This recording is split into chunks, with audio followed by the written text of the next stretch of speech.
A police station is under siege by the elements. There are serious concerns in St. Mary after heavy rains exposed the fragile state of the Richmond police station.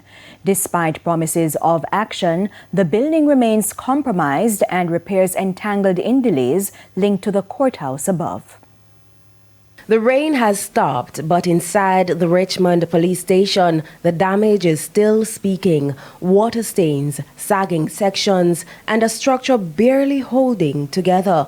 Buckets catching water as it pushed its way through the ceiling. This is where lawmen and women are expected to serve. The officers are exposed, and infrastructure is failing. On Thursday, they were forced to take cover, not from criminals, but from the rain itself. When it rains, they have to be using umbrella, they have to be hiding from the elements, and it's not a good look. But this is more than just a leaking roof. The police station and courthouse share the same structure.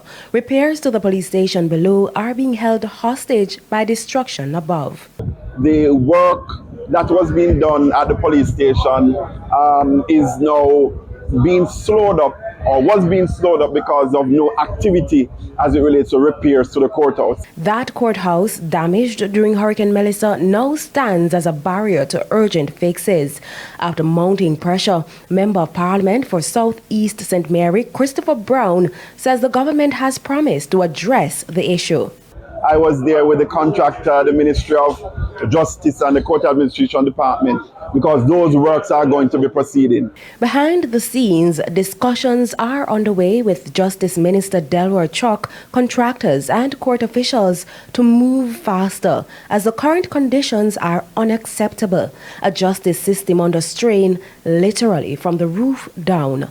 Some action and plans are afoot to properly house the men and women of the JCF in Richmond during the duration of the repairs of both the courthouse and the station, so that they are not exposed to the elements as they are now. Sandy Williams, TVJ News.